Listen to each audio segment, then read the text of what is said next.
3-4 जुलाई को होने वाला है 2026 का। चलिए क्लास को स्टार्ट करते हैं बिना किसी देरी के। मैं हूं दीपिका और आप देख रहे हैं एक्सी स्टडी पॉइंट पर यूपी टेट हिंदी की बेहतरीन क्लासेस जो डेली आपको हिंदी चैनल से प्रोवाइड की जाएंगी। चलिए क्लास को स्टार्ट करते हैं। आज का पहला प्रश्न रहेगा और बहुत ही क्वेश्चन आज सिंपल और आपको इंपॉर्टेंट है। निराला का वास्तविक नाम क्या था? सूर्यकांत त्रिपाठी, हरिवंश राय, धनपत राय या फिर रामधारी सिंह दिनकर। और आपको यह भी बताना है कि साहित्य ज्ञानपीठ पुरस्कार इन्हें कब मिला था, बताइए। देखिए, बचपन का नाम क्या था या फिर वास्तविक नाम, तो यही रहेगा सूर्यकांत त्रिपाठी निराला। ये हिंदी कवि के, ये एक हिंदी कवि भी है, ये एक उपन्यासकार भी है, ठीक है, ये कहानीकार भी है, निबंधकार भी है, आलोचक भी है, ध्यान रखिएगा। और अब आपको बताना है कि इन्हें पहला ज्ञानपीठ पुरस्कार किसके लिए मिला था और कब मिला था, बताइए। देखिए, अगर पहला ज्ञानपीठ पुरस्कार बात करें, सबसे पहला जो मिला था वो मलयालम कवि को मिला था। कब मिला था? मलयालम कवि को मिला था। किसके लिए? जो 1965 में मिला था, ठीक है। अगर इनकी यहां पर बात करेंगे तो इनको मिला था 1968 में। किसके लिए? चिदम्बरा के लिए। किसके लिए? चिदम्बरा के लिए इन्हें मिला था। ध्यान रखिएगा, क्या मिला था? ज्ञानपीठ पुरस्कार। ज्ञानपीठ पुरस्कार, ये ध्यान रखिएगा, इंपॉर्टेंट क्वेश्चन है। अगर पुरस्कार की स्थापना पूछेंगे ज्ञानपीठ की तो 1961 में ये किया गया था। चलिए नेक्स्ट क्वेश्चन लेंगे। गोदान के लेखक हैं जयशंकर प्रसाद, महादेवी वर्मा, प्रेमचंद या फिर अज्ञे, बताइए। देखिए, गोदान के लेखक हैं कौन? मुंशी प्रेमचंद। ये क्या है? इनका उपन्यास है। पूछ लेता है कि क्या चीज है ये? उपन्यास है। 1936 में ये प्रकाशित भी हुआ था। कभी कभी प्रकाशन डेट भी पूछ लेता है। प्रकाशित हुआ था 1936 में। गोदान प्रेमचंद का अंतिम और सबसे महत्वपूर्ण उपन्यास माना जाता है। इसमें होरी पात्र है और धनिया।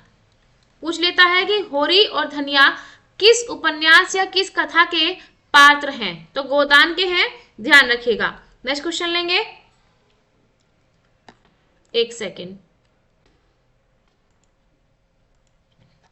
नेक्स्ट क्वेश्चन है, कामायनी किस काव्य धारा से संबंधित है? कामायनी किस काव्य धारा से संबंधित है? प्रकृतिवाद, छायावाद, रहस्यवाद या फिर रीतिकाल, बताइए। कामायनी किस काव्य धारा से संबंधित है? कामायनी किस काव्य धारा से संबंधित है? देखिए, ये हो जाएगी आपकी छायावाद। किसकी हो जाएगी? जयशंकर प्रसाद की। बहुत ही सिंपल सा क्वेश्चन है। नेक्स्ट क्वेश्चन लेंगे। पूछे किसकी विधा है, तो ये क्या है? एक महाकाव्य है। कामायनी क्या है? एक महाकाव्य है। किसने रचा था? जयशंकर प्रसाद ने। नेक्स्ट क्वेश्चन लेंगे। भारत दुर्दशा के रचयिता कौन है? मैथिली शरण गुप्त, भारतेंदु हरिश्चंद्र, दिनकर या फिर प्रसाद। भारत दुर्दशा,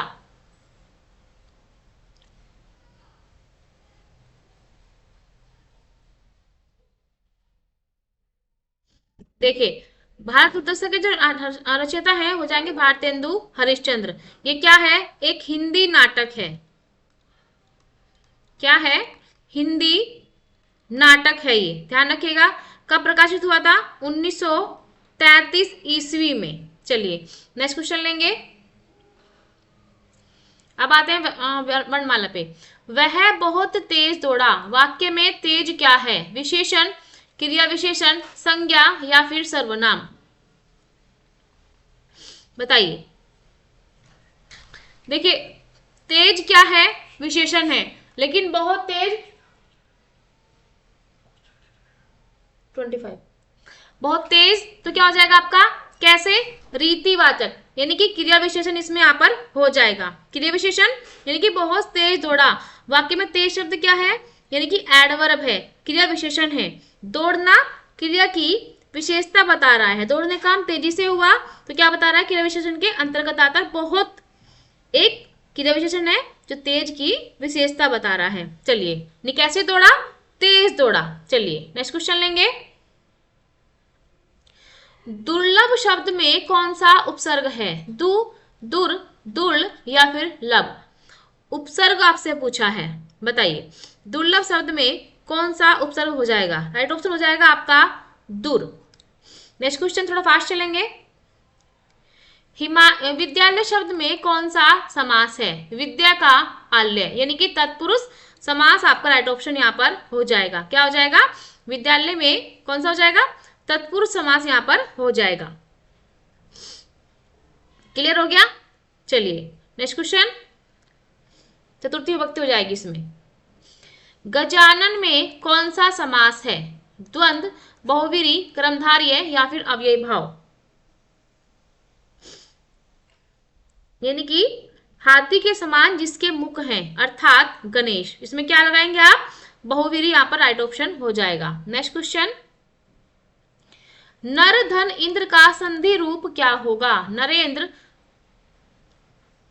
हाँ, नर धन इंद्र का संधि रूप क्या होगा, नरेंद्र, नरेंद्र, नरेंद्र या फिर नरेंद्र। अब यहाँ पर दो एक साथ आ गई, ये भी है, ये भी है और ये दो एक साथ हो गई हैं, तो ये शायद क्वेश्चन थोड़ा गड़बड़ हो गया है। अगर आपको बता दें, इसका हो जाएगा नरेंद्र। कौन सा हो जाएगा, नरेंद्र, यहाँ पर राइट ऑप्शन आपका हो जाएगा। ठीक है, यहाँ पर कौन सी संधि है, गुण संधि यहाँ पर हो जाएगी, क्योंकि किसकी संधि हुई है, आ प्लस ई प्लस ए। ठीक है, ध्यान रखिएगा। नेक्स्ट क्वेश्चन लेंगे। राम ने फल खाया, कौन सी विभक्ति है, कर्ता ने क्या किया, फल खाया। नेक्स्ट क्वेश्चन लेंगे। वीर रस का स्थायी भाव क्या है, तो वीर का क्या हो जाएगा, उत्साह हो जाएगा। नेक्स्ट क्वेश्चन, चंद्रमा मुस्कुराया, यहाँ कौन सा अलंकार है, उपमा, रूपक, मानवीकरण या फिर अतिशयोक्ति, बताइए।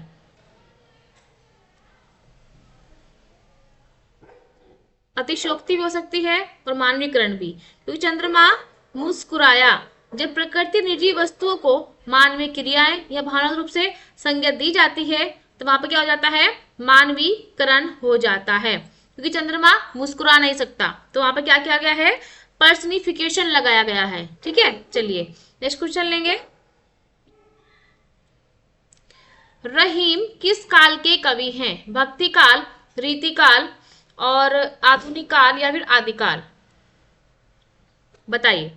देखिए, रहीम जो है वो है किसके, भक्ति काल के। कब से कब, 1556 से लेके 1627, यानी कि ये कौन सा है, मुगल काल के हैं। उस टाइम बाबर आए थे, बाबर, यानी 1526 में पानीपत का युद्ध हुआ था और उसी टाइम 1556 में किसकी मृत्यु हुई थी, बताइए किसकी हुई थी, आपको बताना है जल्दी से।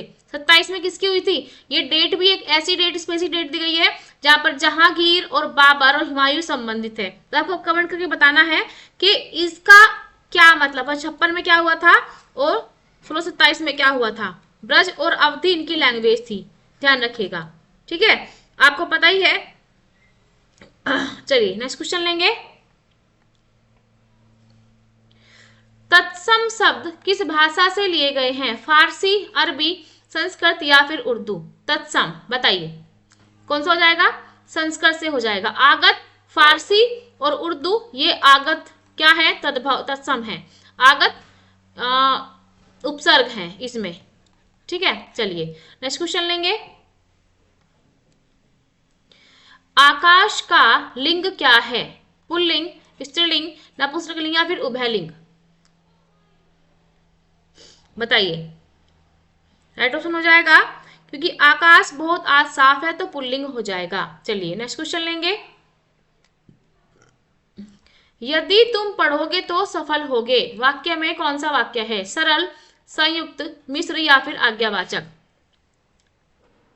क्वेश्चन नंबर 16, इसमें क्या हो जाएगा, कॉम्प्लेक्स है, यदि एक दूसरे पर डिपेंड है। यदि तुम पढ़ोगे तो क्या हो जाएगा, तुम सफल हो जाओगे, यानी कि ये क्या है, एक शर्त सूचक भी वाक्य है।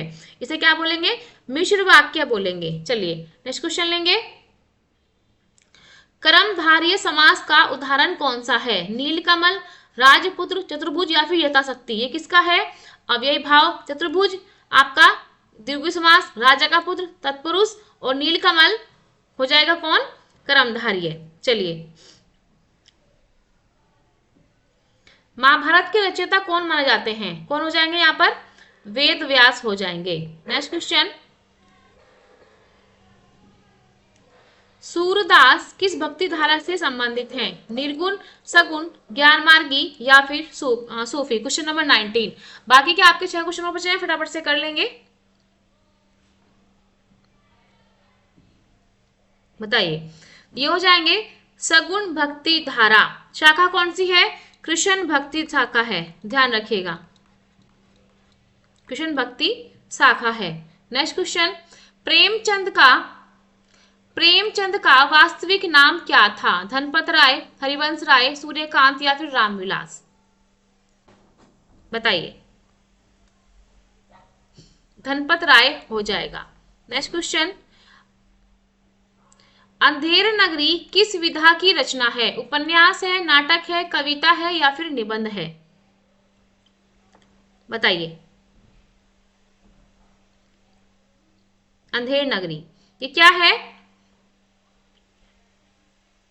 एक नाटक है, यानी कि हास्य व्यंग्यों से परिपूर्ण, यानी व्यंग भी है इसमें और ये हास्य नाटक भी है। चलिए, इसमें तीखे कटाक्ष भी है सामाजिकता पर, क्योंकि आपको पता है इसमें क्या है? अंधेर नगरी चौपट राजा, टके से बाई टके से खाजा, ये इसमें है। चलिए, बालक शब्द में कौन सा प्रत्यय है? क, अल, इक या फिर ता। बालक में, और मुझे ऐसा लग रहा है कि इसमें गड़बड़ है, क्योंकि यहाँ पर अक आना था, ये नहीं आना था।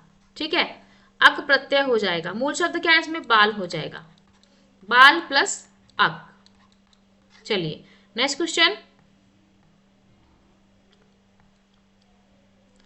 मैंने उसे पुस्तक दी, यहां उसे कौन सा कारक है?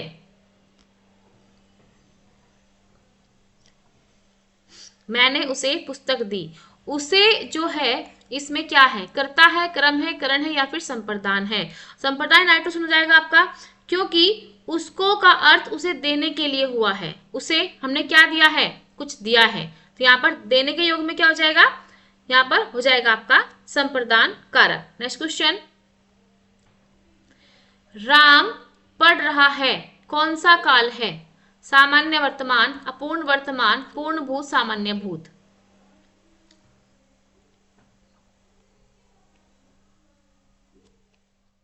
राम पढ़ रहा है, इसमें कौन सा काल है? राइट ऑप्शन आपका हो जाएगा यहाँ पर अपूर्ण वर्तमान। क्यों? क्योंकि अभी काम चल रहा है। नेक्स्ट क्वेश्चन लेंगे,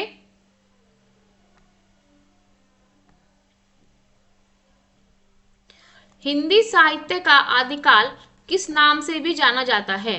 वीरगाथा काल, भक्ति काल, रीति काल या फिर आधुनिक काल। बताइए, देखिए, वैसे जाना जाता है वीरगाथा काल, लेकिन वीरगाथा काल किसने कहा है? रामचंद्र की वीरगाथा, यानी कि रामचंद्र शुक्ल ने कहा है। प्रारंभिक काल किसने कहा है? मिश्र बंधु ने कहा है। सिद्ध सामंत काल किसने कहा है? राहुल सांकृत्यायन ने कहा है। चरण काल किसने कहा है? जॉर्ज ग्रियर्सन ने कहा है। तो यही चीज आपको ध्यान रखनी है। आई होप क्वेश्चन आपके और नहीं है। क्लास अगर आपको अच्छी लगी हो तो चैनल को लाइक और सब्सक्राइब जरूर कर दीजिएगा। ऐसी वीडियो आपको डेली हिंदी चैनल पर मिलेगी। अगर आप चैनल पर नए आए हैं चैनल को सब्सक्राइब लाइक कर दीजिएगा, ताकि ऐसी वीडियो आपको डेली मिलती रहे। चलिए नेक्स्ट वीडियो मिलते हैं, तब तक thank you, bye bye, good night, धन्यवाद।